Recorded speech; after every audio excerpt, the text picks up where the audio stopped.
প্রত্যেকটা মানুষের ইনভেস্ট আসলে অন্তত আত্মার জন্য করা উচিত।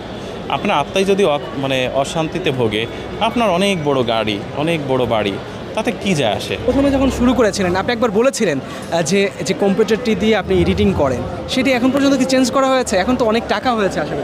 না, চেঞ্জ করা হয়নি, কারণ আসলে আপনি চাইলেই সব কিছু চেঞ্জ করতে পারেন না। যার প্রতি মায়া থাকে, ভালোবাসা থাকে, সেটা চেঞ্জ করা যায় না। প্রয়োজনের তাগিদে হয়তোবা একটা অপশন করা যায়, অর্থাৎ বাড়ানো যায়, চেঞ্জ করা ঠিক নয়। কারণ আপনি কি আপনার পছন্দের মানুষকে ছুঁড়ে ফেলতে পারেন 10 বছর পরে, 5 বছর পরে? আমাদের দুঃসময়ের ইকুইপমেন্ট, আমাদের অ্যাসেট, আমাদের ভালোবাসার আবেগ, এটা আমরা কখনোই সরাবো না ইনশাল্লাহ। তবে ওটা দিয়েই কাজ চলছে, কারণ যত আয়োজন কাজ কিন্তু তত ধীর গতিতেই হবে। আপনি অনেক ইকুইপমেন্ট করতে পারেন, কিন্তু আসলে সংকটে যা তৈরি হয় তা কিন্তু সচ্ছলতায় হয় না। যা কিছু তৈরি করতে হবে সংকটেই তৈরি করতে হয়। তাই যদি হতো তাহলে দেখেন, ভরা পেটে কিন্তু কোনো সৈনিক যুদ্ধ করতে যাইতো। এটা কারণ আসলে সংকট সবসময়ই নানা ধরনের উদ্ভাবনে এগিয়ে থাকে। এ কারণে আমরা আসলে ওইটা নিয়ে চলছি। গ্রামটাই কেন বেছে নিলেন? মানে গ্রামই তো আমাদের শিকড়। আপনি কোথাও শান্তি পাবেন গ্রাম ছাড়া? আপনি শহরে থাকেন, শহরে একটা খাটিয়ায় একটা লাশ নিয়ে চলে গেল আপনার সামনে, আপনি তখন চায়ের কাপে চুমুক দিচ্ছেন, ওটা কিন্তু খুব বেশি আন্দোলিত করবেন আপনাকে। আপনি শুধু ভাববেন যে হয়তো বা কেউ মারা গেছে, তার লাশ চলে গেল। কিন্তু গ্রামে আপনি একবার ভেবে দেখেন, গ্রামে কিন্তু যে মসজিদে যখন ভেসে আসতো একটি শোক সংবাদ, আমরা সবাই ধসমসি উঠে পড়তাম, ওই পাড়ার ওই চাচাটা মারা গেল। আমরা সবাই দল বেঁধে সেখানে যেতাম, আমাদের সবার চোখ ছলো।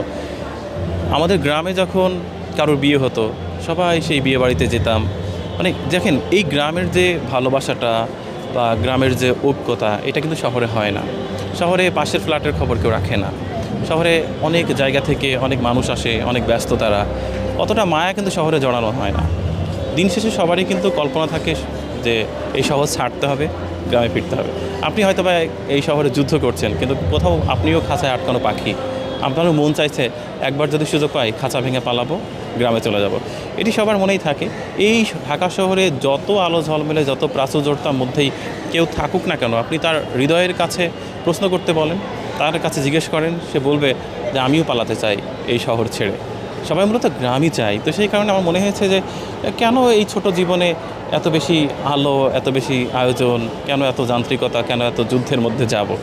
আমি গ্রামেই থাকি, গ্রামে তো সব আছে, ভালোবাসা আছে, মায়া আছে, বাবার ভিটায় কত স্নেহ রয়েছে, সেখানে আটকে আছি। এবং সেখানে থেকেই যদি কিছু একটা করা যায়, খারাপ তো না। কারণ আমি জানি ঢাকা শহরে যত ভালোই কেউ থাকুক, সবার কোথাও না ভিতরে একটা যুদ্ধ চলছে যে এই শহর ছাড়তে হবে, পালাতে হবে। প্রত্যেকটা মানুষের যে ইনভেস্ট রয়েছে, সেই ইনভেস্টটা নিজের উপর করা উচিত না ব্যক্তি মানুষের উপর করা উচিত, অন্য মানুষের উপর করা উচিত? আরেকটা বিষয়ের সাথে যুক্ত করতে চাই প্রশ্ন, সেটি হচ্ছে যে পৃথিবীতে সব থেকে কাছের মানুষ কে? আপনি কি? পৃথিবীর সবচেয়ে কাছের মানুষ আসলে আপনারই। আপনি এখনই নিজেকে নিখোঁজ করে দেখুন, তারপর আপনি ঈদের দিন সকালে আপনার বাড়ির একেবারে দরজায় দাঁড়াবেন, দেখবেন আপনি ছাড়া কোরবানি হচ্ছে, আয়োজন হচ্ছে, উৎসব হচ্ছে, সকলের গায়ে নতুন কাপড়, শুধু আপনি নেই।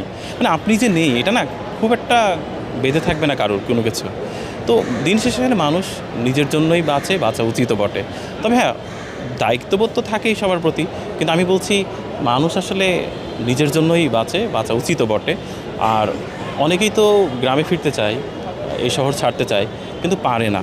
কারণ কোথাও না একটা অদ্ভুত প্রতিযোগিতার মধ্যে তাকে ঠেলে দেওয়া হয়েছে, এবং এই প্রতিযোগিতা তার একেবারে মৃত্যু পর্যন্ত পৌঁছে দেবে।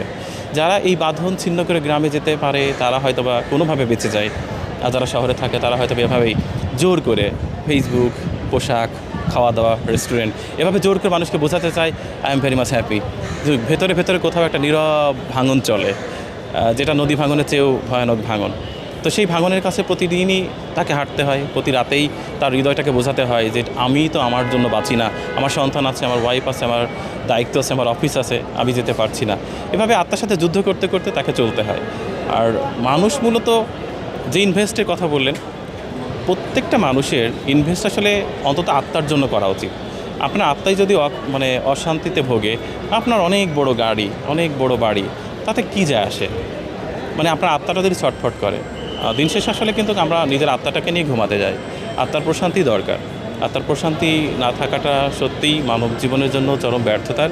কারণ এই মানব জীবন কিন্তু কার হবে না, এটা একবারই। তো এই একবারের জীবনে আপনি আপনার আত্মাকে এত কষ্ট কেন দিবেন? আত্মার প্রশান্তি থাকা দরকার। আত্মাকে বেশি কষ্ট দিলে আপনি নিজেকে হারিয়ে ফেলবেন। আত্মার প্রশান্তি দরকার। সেই ক্ষেত্রে আমার মনে হয় যে ইনভেস্ট নিজের জন্য করাটাই শ্রেয়।